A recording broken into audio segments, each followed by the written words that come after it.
நமஸ்காரம். எல்லாரும் எப்படி இருக்கீங்க? இன்னைக்கு நம்ம தேங்காய் ஒரு காயக்கல்பம்னு பார்க்க போகிறோம். அடுத்தது தேங்காய் நம்ம கடவுள்களுக்கு ஏன் அதை பிரசாதமாக வைக்கிறோம், எதுக்காக அதை உடைக்கிறோம், அது ஒன்று. அடுத்தது பிள்ளையார் கோயிலில் அதை எதுக்கு விடலை பண்ணுறோம் அப்படிங்கிற முக்கியமான விஷயத்தை நீங்கள் இதில் தெரிஞ்சுக்கிடலாம். அடுத்தது இந்த தேங்காயை நம்ம உணவில் எது மாதிரி பயன்படுத்தணும், அடுத்தது நம்ம அதை எந்த மாதிரி நம்ம சத்தான உணவாக மாற்றலாம், நம்ம உடம்புக்கு ரொம்ப ஆரோக்கியம் கொடுக்குற விஷயங்களுக்கு இந்த தேங்காயை எது மாதிரிலாம் பயன்படுத்தினா நமக்கு உதவும், இந்த மாதிரி விஷயங்களெல்லாம் இப்போ நம்ம பார்த்துருவோம். அதாவது தேங்காயை நீங்கள் முதல்ல எடுத்துக்கிட்டோம் அப்படின்னா, தேங்காய் நம்ம சிவனுக்குள்ளது. ஆதி காலத்தில் முதல் கல்பம் மிளகுக்கு அப்புறம் ரெண்டாவது கல்பத்தை பார்த்தீங்க அப்படின்னா தேங்காய் தான். இந்த தேங்காய்க்கு ஒரு தத்துவமும் இருக்குது. அதாவது கரடு முரடான அந்த ஓடை உடைச்சி உள்ள சுவையான நீரும் அந்த வெண்மையை குறிக்கிறது என்னென்னா, நம்ம மனம், நம்மளுடைய குணம் இதெல்லாம் கரடு முரடாக இருக்கும். அதை உடைக்கணும். அதை உடைச்சா உள்ளே இருக்கக்கூடிய சக்தி நிலை, உயிரில் இருக்கிற பிராணன் வெண்மையாக நம்ம பாடியில், நம்ம உடம்பில் அதை செயல்படுத்தணுன்னா நம்ம வெண்மையாக சுத்தமாக இறைநிலை அடையலாங்கிறதுக்கும் அதுக்கு ஒரு தத்துவம் இருக்குது. அடுத்தது இதை ஏன் நம்ம கடவுள்களுக்கு முக்கியமாக பயன்படுத்துகிறோம் அப்படின்னா, அது எச்சில் படாத முக்கியமான ஃப்ரூட்ஸ். அது நம்ம தேங்காய்ன்னு தான் எல்லோரும் சொல்லுவாங்க. அது ஃப்ரூட்ஸும் இருக்குது, தேங்காயும் இருக்குது. அதில் தேங்காய் ஃப்ரூட்ஸ், தேங்காய் பழம்னு நம்ம அதை ஏன் சொல்கிறோம் அப்படின்னா, மரத்தில் அதுவாகவே பழுத்து அதுவாகவே விளைஞ்சி அதுவாகவே கீழே விழணும். எப்போ அது கடைசி நிலையில் எப்போ ஒரு தேங்காய் மரத்துலேருந்து கீழே விழுதோ அது தேங்காய் பழம் என்றும் பேர். இதை நம்ம எப்படிலாம் உபயோகப்படுத்தலான்னு சொல்லுது. அடுத்தது விநாயகர் கோயிலுக்கு நம்ம இந்த வெடலை போடுறதும் அது மாதிரி விஷயங்கள் தான். பிள்ளையார் கோயிலுக்கு இந்த வெடலையை போடுறது என்னென்னா, தேங்காயை அழிக்கக்கூடிய ஒரு விஷயம். அது தேங்காயை அழிக்கக்கூடிய விஷயம். அதாவது நம்ம ஆசீவகத்தோடைய சின்னத்தை உடைச்சிட்டோம், ஆசீவகர்களை உடைச்சிட்டோம், சிவன் குழந்தைகளை நம்ம அழிச்சிட்டோன்னு சொல்கிறது தான் நீங்கள் கோயிலில் போடுற விடலெல்லாம். அதுதான். அதனால் இன்றைக்கி இதை கொஞ்சம் நல்லா பார்த்துடலாம் என்னன்னு. முதல்ல நீங்கள் தேங்காவை கோயில்களுக்கு கொண்டு போகிறதுக்கு காரணம் அது எச்சில் இல்லாத ஒரு பழம். அடுத்தது செவ்வாழை. பழங்களில் நீங்கள் செவ்வாழைகளை இப்போதைக்கு நீங்கள் எடுத்துக்கிடலாம். அதில் இந்த தேங்காயும் பழமும் ஒன்றா தான் வரும். ஏன்னா இந்த இரண்டுமே எச்சில் போடாமல் பிரபஞ்ச சக்தியில் வளர்ந்து நமக்கு கொடுத்தது. அதனால் இப்போ இந்த காயக்கல்பம், இந்த தேங்காயை எந்த அளவுக்கு நம்ம காயக்கல்பமாக மாற்றலாம், சிவன் முருகர் நம்ம இதுக்கு எந்த அளவுக்கு நம்மளை வழி நடத்தியிருக்காங்கன்னு தெரியும். ஆதி காலத்தில் போர் நடக்கும்போதும் நம்ம தேங்காயை தான் சேர்த்து வச்சுருப்போம். ஏன்னா சண்டைலாம் நடக்கும்போது பார்த்திங்கன்னா, நம்ம ஒரு அடுப்பு வச்சுக்கிட்டோ அரிசியை போட்டுக்கிட்டோ அது மாதிரி வேலைலாம் செஞ்சிகிட்டு இருக்க முடியாது. ஒரு இடத்துல சாப்பாடு கிடைக்காது. அதனால் ஆதி காலத்தில் ரொம்ப முக்கியமாக இருந்தது இந்த வாழைக்கனியும் இந்த தேங்காயும் தான். தேங்காய் முக்கியமான காயக்கல்பம். ஏன்னா தேங்காய் கெட்டுப்போவது எவ்வளோ நாளும் தூக்கி வச்சுக்கிடலாம். நம்ம ஒரு இடத்துல உட்காந்து போர்கள் சண்டைகள்லாம் வரும்போது இப்போ நீங்கள் அதெல்லாம் கவனித்து வச்சுக்கிடணும். இப்போ நம்ம நாட்டிலே ஒரு போர் நடக்குது அப்படின்னா, உணவுப் பொருள்களுக்கு நம்ம எதெல்லாம் கெட்டு போகாதோ அந்த மாதிரி பொருள்கள்லாம் சேகரித்து அந்த நம்ம உயிர் வாழ்றதுக்கு உண்டான விஷயங்களை செய்கிறதுக்கு முக்கியமான இடத்துல பங்கு வகிக்கிறது தேங்காய் தான். இப்போ நம்ம இந்த தேங்காவை எது மாதிரி பயன்படுத்தலாங்கிறது பார்க்கலாம். அடுத்தது இன்னொன்று சொல்லிட்டு அதுக்கு வரேன். ஆங்கில மருத்துவர்கள் இந்த தேங்காயை எடுக்கக்கூடாது, நிறைய நோய்கள் வரும், அதில் இனிப்பு இருக்குது, சத்து இந்த மாதிரி அதிகமாக உடம்புக்குள்ளே இனிப்பு போச்சுன்னா கார்போஹைட்ரேட் வரும் அப்படின்னு இந்த சுகர் உள்ளவங்களுக்கு, இந்த சுகர் உள்ள நோய் உள்ளவங்களுக்குலாம் சொல்லியிருப்பாங்க.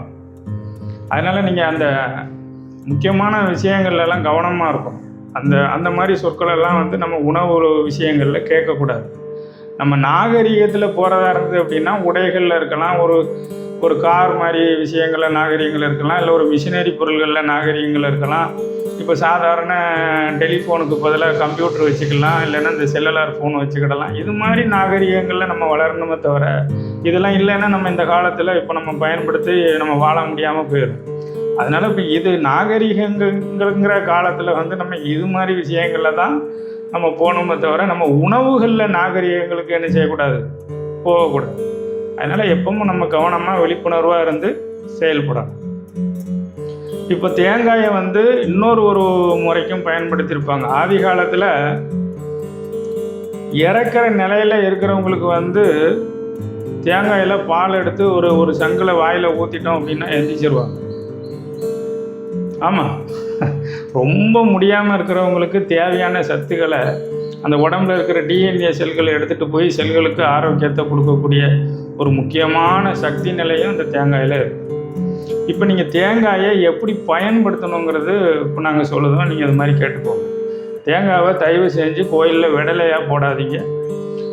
அர்ச்சனைகளுக்கு கோயிலில் சாமிக்கு நம்ம தேங்காயை படைக்கிறது அதுக்கு தான். கோயிலில் கொண்டு போய் சாமிகளுக்கு படைச்சி அதை நம்ம வாங்கிட்டு வந்து அதை நம்ம உணவுகளுக்கு பயன்படுத்தும் போது அது பிரசாதமாக மாறும்.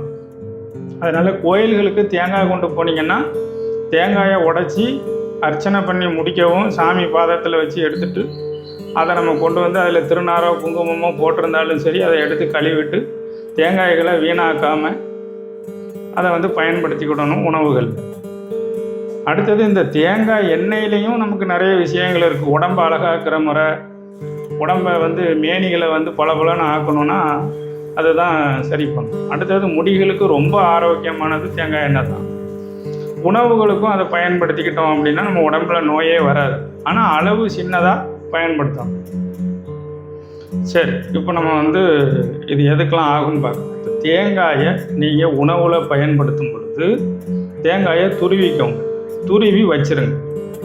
மசாலா அரைச்சி எல்லா வேலைகளும் முடித்து நீங்கள் எல்லாம் ரெடி பண்ணினதுக்கப்புறம் இப்போ நீங்கள் ஒரு பொரியல் பண்ணுறீங்க அப்படின்னா அந்த பொரியல் செய்து முடித்ததுக்கப்புறம் இந்த தேங்காய் துருவலை வந்து மேலே தூவி விட்டுட்டு சாப்பிடுங்க. கொஞ்சம் மசாலாவில் போடுறதா இருந்தால் கொஞ்சமாக சேர்த்துக்கோங்க, அது ரொம்ப சேர்க்காதீங்க, கொஞ்சமாக சேர்த்துக்கோங்க. ஏன்னா அது வந்து குக்கிங் ஆகும்போது நமக்கு வந்து அது ஒரு சக்தி அந்த அளவுக்கு அது கிடைக்காது, அது ஒரு கொழுப்பாக மாறிடும். அது குக்கிங் ஆகிட்டு ஹீட்டில் போட்டுட்டோம் அப்படின்னாலே அது வந்து கொழுப்பாக மாறிடும். அதனால் நீங்கள் எந்த ஒரு பொருள்கள் சாப்பாடு உணவுகள் ரெடி பண்ணினாலும் ரெடி பண்ணி வச்சுக்கோங்க. வச்சு முடித்ததுக்கப்புறம் அந்த பிராண சக்தியை கொடுக்கறதுக்கு இந்த தேங்காவை துருவி மேலே தூவி போட்டுட்டு அதுக்கப்புறம் உணவுகளை எடுங்க.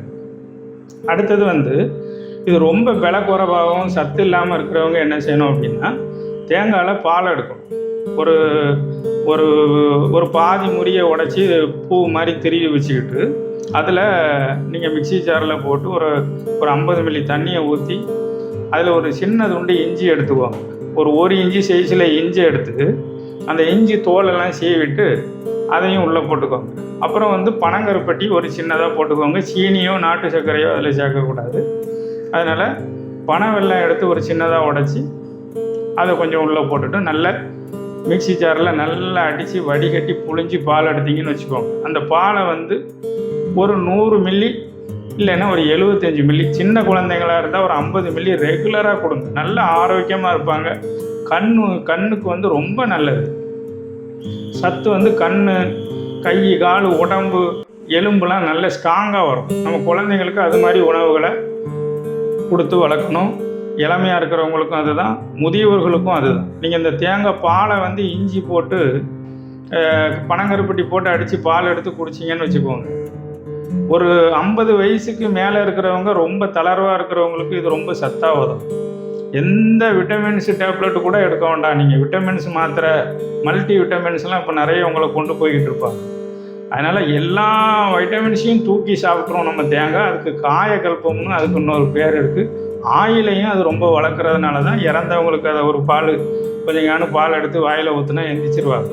இப்போ வாங்குகிற பாலெல்லாம் ஊற்றுனீங்கன்னா செத்து போயிடுவாங்க. இப்போ உள்ள பாலை நம்ம உயிரோடு இருக்கும்போது குடித்தாலே பல நோய்கள் வர்றதுக்கு உண்டான காரணமாக ஆயிடுச்சு.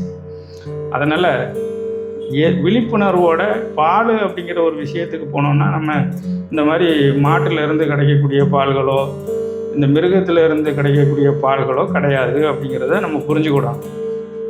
அடுத்தது இந்த தேங்காய் பால் எடுக்கும்போது இன்னொன்று நீங்கள் இதில் இன்னொன்று ஒரு மிக்ஸ் பண்ணும்போது இன்னும் ரொம்ப ஸ்ட்ராங்காகும். பாசி பயிரை முளை கட்டி வச்சுட்டு அந்த முளை கட்டின பாசி பயிரை இந்த தேங்காய் கூட போட்டு கொஞ்சம் இஞ்சி போட்டு இதே பனங்கருப்பட்டியை போட்டு மறுபடியும் அடிச்சிங்கன்னா இது இந்த கை காலெல்லாம் ரொம்ப பலம் இல்லாமல் காலெல்லாம் பார்த்திங்கன்னா நேரம் நிற்க முடியாமல் ரொம்ப வலிக்கும்.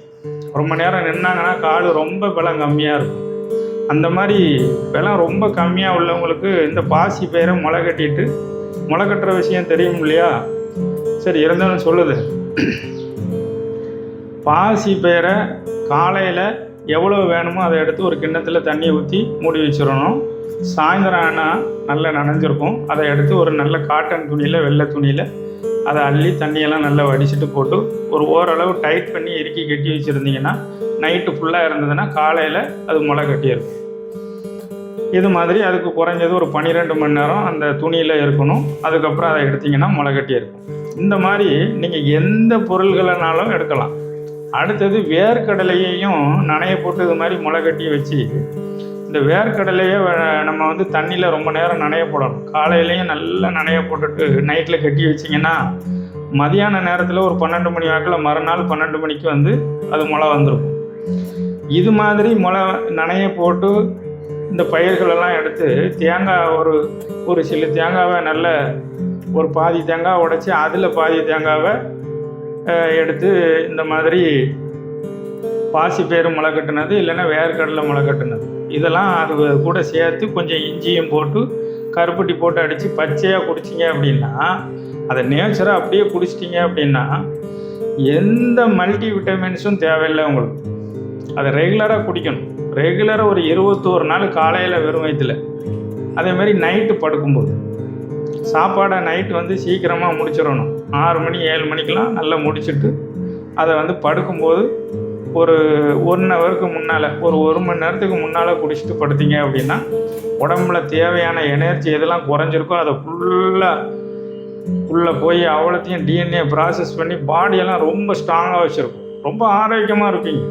இந்த தேங்காய் பால் இந்த மாதிரி பயிர்களில் சாப்பிட்டவங்க நம்ம ஆசிவகர்கள், நம்ம பழைய காலத்து மக்களை தான் அரக்கர்னு சொல்லுவாங்க. அரக்கர், அசுரன்லாம் நமக்கு தான் பேர். இப்போ நீங்கள் முருகர் சண்டை போடுதாரு அப்படின்னா சூரசம்காரத்தில் முருகர் வந்து ஃபைட் பண்ணுதாங்க, சூரசம்காரத்தில் சண்டை போடுதாங்கன்னா யார் கூட போடுதாங்க, இந்த அரக்கன் எங்கே இருந்து வந்தான், இப்படிலாம் நம்ம யோசிக்கணும். அதாவது அந்த விஷயத்தில் கதாநாயகன் முருகர், வில்லன் அசுரன். அது ஆதி காலத்தில் வெஸ்டர்ன்ஸில் இருக்கிறவங்க, வெஸ்டர்ன் கலாச்சாரத்தில் இருக்கிறவங்க முருகனாக மாறிடுறாங்க, அரக்கர்கள் நம்மளாக மாறிடுறோம். இப்படி புரிஞ்சுக்கிடணும் நீங்கள். அப்போ அரக்கர்களும் அசுரர்களும் நம்ம தான் அப்படிங்கிறது புரிஞ்சுக்கோங்க. ஏன் அப்படின்னா இந்த மாதிரி உணவுகளில் நம்ம இந்த தேங்காய் பழங்களெல்லாம் எடுக்கும்போது அதிகமான புரோட்டீன் சக்திகளும் டிஎன்ஏ ப்ராசஸ் செல்களுக்கு ஒவ்வொரு செல்லுக்கும் எலக்ட்ரான்ஸ் அனுப்பும். அந்த மாதிரி விழிப்புணர்வோடு நம்ம உடம்புல வந்து எல்லா செல்களும் வேலை செய்கிறது இதில் வேலை செய்யும். அப்போ இதில் அந்த அளவுக்கு வேலை செஞ்சு இப்போ முருகர் வந்து படைகளுக்கு மக்களெல்லாம் வந்து திரட்டி எடுக்கும்போது அவங்களுக்கு தனியாக இந்த கலைகளை சொல்லி கொடுப்பாரு. அந்த கலைகள் கற்றுக்கிறவங்களுக்கு உணவே வந்து தேங்காய் தான். அடுத்தது வந்து செவ்வாழைப்பழம். இங்கே ஒரு செவ்வாழைப்பழமும் ஒரு டம்ளர் பால் 200 மில்லியோ இல்லை 100 மில்லியோ 50 மில்லியோ குடிச்சிங்க அப்படின்னா, இன்றைக்கி நீங்கள் இந்த ஜிம்லாம் போகிறவங்க, இன்றைக்கி நிறைய உடம்பை நல்லா ஆரோக்கியமாக வச்சுக்கிறோன்னு நினைக்கிறவங்க இந்த ப்ரோட்டீன் பவுடர்லாம் சாப்பிடுவாங்க. அது மாதிரி இல்லாமல் இந்த தேங்காய் பாலையும் இந்த ஏதாவது ஒரு பயிர்களை நனைய போட்டதை அதை அடித்து ரெண்டையும் மிக்ஸ் பண்ணின பால் அதில் இஞ்சி போட்டு கருப்பட்டி போட்டு குடிச்சிங்க அப்படின்னா நல்ல வண்ணமாக வரலாம். உடம்பு, கை, கால், அந்த உடம்பு மார்புலாம் வந்து பயங்கரமான ஸ்ட்ரென்த்தாக இருக்கும். இது மாதிரி நம்ம விஷயங்களை கவனிச்சுக்கோங்க, விழிப்புணர்வோடு இருங்க. சாப்பாடில் வந்து நம்ம தேங்காயை வந்து வம்பாக்காதீங்க. கோயில்களில் போய் விநாயகர் கோயிலில், நான் அது விநாயகர் பற்றி உங்களுக்கு அடுத்தது விநாயகர் சதுர்த்தி வருது இல்லையா, அதில் விநாயகர்னால் யார், ஏன் விடலை போடுறாங்க, இது ஏன் இது விழாவாக மாறிச்சுங்கிறதெல்லாம் அடுத்ததில் நான் உங்களுக்கு சொல்லுறேன். இன்றைக்கி இந்த இதில் மருந்து மட்டும் நம்ம பார்க்குறதுனால, உங்கள் உடல் நலத்துக்கு ஆரோக்கியத்துக்காக பார்க்குறதுனால இதை மட்டும் நம்ம பார்ப்போம். அதை நான் இன்னொரு தடவை உங்களுக்கு சொல்லுதேன். அதனால் கோயில்களில் தயவு செஞ்சு விநாயகர் கோயிலில் போய் தேங்காயை விடலை போட வேண்டாம், தயவு செஞ்சு கேட்டுக்கொள்கிறேன். விடலை போடாதீங்க. நம்ம உணவுப் பொருளில் ரொம்ப ஆரோக்கியமான பொருள், அதை அழிக்கிறதுக்கு திட்டம் போட்டு தான் அந்த விடலையை போட வச்சாங்க. அதனால் நம்ம உணவுகளில் எது இது இருந்தால் இவங்க ரொம்ப உயிர் வாழ்ந்துருவாங்கன்னு சொல்லிட்டு இதை தானே நீங்கள் போரில் வச்சு இவ்வளோ பேரும் வாழ்ந்தீங்க, நான் அவ்வளோ பேரையும் அழிக்கணும்னு நினச்சிக்கிட்டு இருந்தோம். ஆனால் அழிக்க முடியாததுக்கு காரணம் தேங்காயை ஓரமாக தூக்கிட்டு போய் உட்காந்து சாப்பிட்டதுனால தான் இன்றைக்கி இவ்வளோ ஆசிரியர்கள் உயிரோடு இருக்கிறதுக்கு காரணம். அதனால் அந்த தேங்காயை அழிக்கிறதுக்கு ஒரு திட்டம் போட்டது தான் விடலை போடுறது. அதனால் உடச்சி போட்டோன்னா மண்ணா பேரும் நம்ம எடுத்து சாப்பிட மாட்டோம்னு நினச்சிட்டு அதை எல்லாத்தையும் வம்பாக்கியிருப்பாங்க. அதிகாலத்தில் எப்படி இந்த யாகங்களை பண்ணி மருத்துவ மூலிகைகளை எரித்து வம்பாக்குனாங்களோ அது மாதிரி இதுவும் அதில் உள்ள ஒரு ரகசியம்தான். அதனால் தேங்காய்களை யாரும் வம்பாக்காதீங்க. உணவுப் பொருள்களை சேமித்து வைங்க. தேவையான நேரங்களில் நல்லா எடுங்க. இந்த ஆங்கில மருத்துவர்கள் தேங்காயை எடுக்க வேண்டாம்னு சொன்னால் நிறுத்தாதீங்க.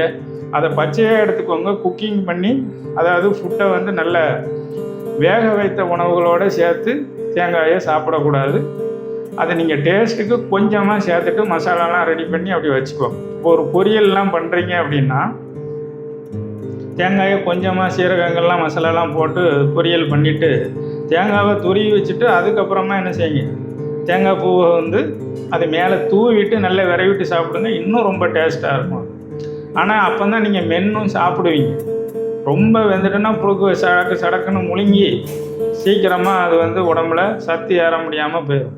அதனால் அதை நேச்சரான தேங்காயை நீங்கள் மேலே போட்டு சாப்பிட்டீங்கன்னா அது கொஞ்சம் நல்லா மெல்லுவீங்க. மெல்லும் போது உங்கள் சத்து எல்லாம் சேர்ந்து உடம்புக்குள்ளே போய் நல்லா ஆரோக்கியமாக இருப்பீங்க. அதனால் தேங்காய் காயக்கல்பம்னு நினச்சிக்கோங்க. இது ஒரு ஆயிலையும் வளர்க்கும்.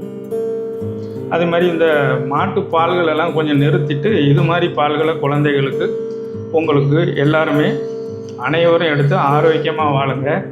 இந்த தேங்காயை நீங்கள்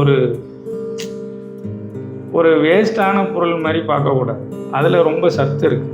அதில் கொழுப்புலாம் கிடையாது. நல்ல கொழுப்பு தான் இருக்குது. நீங்கள் பச்சையாக எடுத்திங்கன்னா நல்ல கொழுப்பு வரும், ஆரோக்கியமாக இருப்பீங்க. அடுத்தது இன்னொன்று சொல்லி தந்தேன். கண்ணுக்கு ரொம்ப கண்ணில் வலி, தூரத்து பார்வை பார்க்க முடியல, ரொம்ப கஷ்டமாக இருக்குது அப்படின்னா இந்த கண்ணில் ஏதாவது பிரச்சனை வந்துன்னா தேங்காயை உடைச்சிட்டு அந்த தண்ணீரை எடுத்து ஒரு நல்ல காட்டன் துணியில் வடிகட்டுங்க. ஏன்னா கண்ணில் போட போகிறோம் அதை. அதனால் நல்ல ஒரு துணியில் வச்சு வடிகட்டிக்கணும். அதில் தூசி எதுவும் இருக்கக்கூடாது.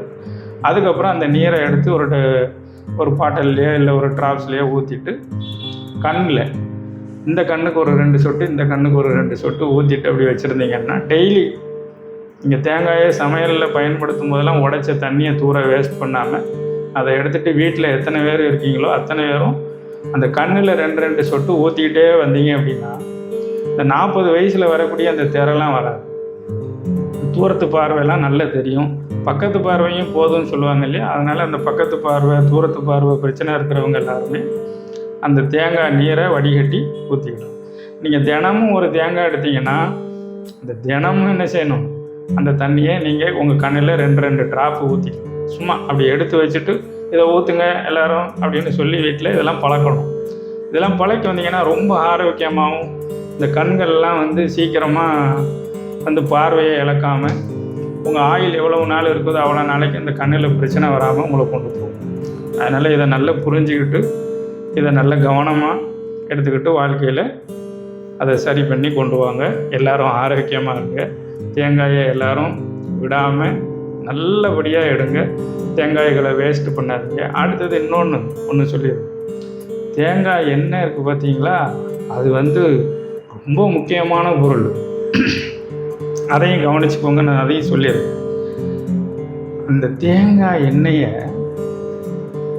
நீங்கள் சனி ஞாயிறு வீட்டில் ஃப்ரீயாக இருக்கும்போது தேங்காய் எண்ணெயை ஒரு 100-200 மில்லியை எடுத்து நல்ல உடம்புல எல்லா இடமும் தேய்ச்சிடணும். காலையிலே தேய்க்கணும்.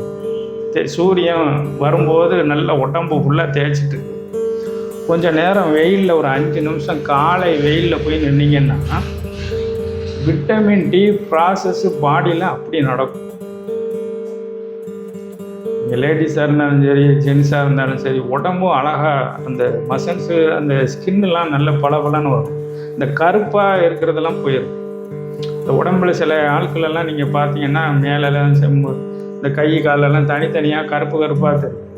அது மாதிரி இருக்கிறவங்க தேங்காய் எண்ணெயை நல்ல செக்கில் ஆட்டின எண்ணெய் வாங்கணும். இந்த கடையில் பாக்கெட்டில் இருக்கிற எண்ணெயிலலாம் வாங்காதீங்க. அது உடம்புக்கெல்லாம் போடக்கூடாது. அது நிறைய எசன்ஸ்லாம் சேர்த்துருப்பாங்க. அதனால் என்ன பண்ணணுன்னா, தேங்காய் எண்ணெயை செக்கு ஆட்டின எண்ணெய் நல்ல தேங்காய் எண்ணெயை வாங்கிட்டு வந்து சனிக்கிழமை ஞாயிற்றுக்கிழமெலாம் காலையில் எந்திரிச்ச உடனே உடம்பு ஃபுல்லாக எண்ணெயை நல்லா தேய்ச்சிட்டு தலையிலலாம் நல்லா தேய்ச்சிட்டு ஒரு 5 நிமிஷம் வந்து காலை வெயிலில் சூரியன்கிட்ட போய் நல்லா நின்றுட்டு சூரியனை நல்லா அப்படி பார்த்துட்டு அப்படி உடம்பு ஃபுல்லாக திரும்பி அப்படி இப்படின்னு நல்லா ரவுண்ட் பண்ணி காமிச்சிட்டு ஒரு 5 மினிட்ஸ், குறைஞ்சது 5 நிமிஷம் 10 நிமிஷம் நின்றுட்டு அதுக்கப்புறம் ஒரு 1/2 hour கழிச்சதுக்கப்புறம் லேஸ் ஹீட்டு வேணும், லேஸ் சூடாக இருக்கணும் தண்ணி, அந்த தண்ணியில் குளித்து சேக்காக போட்டுக்கோங்க. நல்லா இருக்கும். இந்த மாதிரி உடம்புகளை நீங்கள் வாரம் வாரம் பயன்படுத்திட்டு நம்ம எண்ணெய்களை இது மாதிரி பயன்படுத்திட்டு வந்தீங்கன்னா நல்லா மேனிலாம் நல்ல தேஜஸாக இருக்கும். இந்த கை காலெலாம் சுருக்கம் விழாது. அதுவும் பெண்களுக்கு இந்த அழகியல் விஷயங்களில் இன்றைக்கி நிறைய வரக்கூடிய ஜாமான்கள் எல்லாத்துலேயும் தேங்காய் எண்ணெய் தான் இருக்கும். அது உங்களுக்கு தெரியாது. நீங்கள் தேங்காய் எண்ணெயை தான் அதை பஸ்பம் பண்ணி வச்சு அதை ஜெல்லாக மாற்றிருப்பாங்க. நீங்கள் பணத்தை அதிகமாக கொடுத்து வாங்குவீங்க. அது மாதிரி தேங்காய் பாலை எடுத்துகிட்டு சில நேரங்களில் ஃப்ரீயாக இருந்தீங்கன்னா என்ன செய்யலான்னா, தேங்காய் பாலை நல்ல கட்டியாக எடுத்து அந்த பாலை முகம் ஃபுல்லாக தேய்ச்சி வச்சுட்டிங்கன்னு வைங்க. முகத்தில் நல்லா தேய்ச்சிடும். எல்லா இடமும் காது கழுத்து எல்லாம் நல்லா தேய்ச்சிட்டிங்கன்னா முகம் சுருக்கு விழாமல் அவ்வளோ அழகாக இருக்கும் முகம். அந்த ஃபேஸ்லாம் நல்ல சுருக்கு இல்லாமல் கருப்பு எதுவும் இருந்ததுன்னா அதை அழகாக போயிடணும். அதை ரெகுலராக செய்யுங்க. சரியா? ஞாபகம் இருக்கா? தேங்காவை மறக்காதீங்க. எல்லோரும் நல்ல ஆரோக்கியமாக இதெல்லாம் செஞ்சு உங்களை நல்லா அழகாகவும் நல்ல ஆரோக்கியமாகவும் திடமாகவும் அந்த அரக்கர் அசுரன்லாம் சொன்னாங்க இல்லையா, அது மாதிரி நல்ல அரக்கர் அசுரர்கள் மாதிரி உடம்புகள்லாம் நல்லபடியாக கொண்டு வாங்க. அதுதான் நல்லது. அதெல்லாம் நல்லது தான். நம்ம உடம்பு ஆரோக்கியமாக வச்சுக்கிறது நல்லது. அதாவது அரக்கன்னு அசுரன்னு ஏன் பேர் வச்சுருக்காங்க தெரியுமா? வெஸ்டர்னில் இருந்து மேற்கத்திய நாடுகள்லேருந்து வந்து நம்மளை படையெடுக்கும்போது நம்மளை எதிர்த்து அடிக்க முடியல அவங்களால. அந்த அளவுக்கு நம்ம இருந்தோம் அதெல்லாம் சாப்பிட்டு. அதனால தான் நமக்கு அரக்கன் பேர் வச்சுருக்காங்க. அதனால் கவனமாக இருங்க. அந்த பழைய உடம்பு நிலைகளும் ஆரோக்கியமும் உங்களுக்கு வரணுங்கிறது தான் எங்களுடைய நோக்கம். எல்லோரும் ஆரோக்கியமாக வாழுங்க. ஆயுஷ்மான் பவ். நமஸ்காரம்.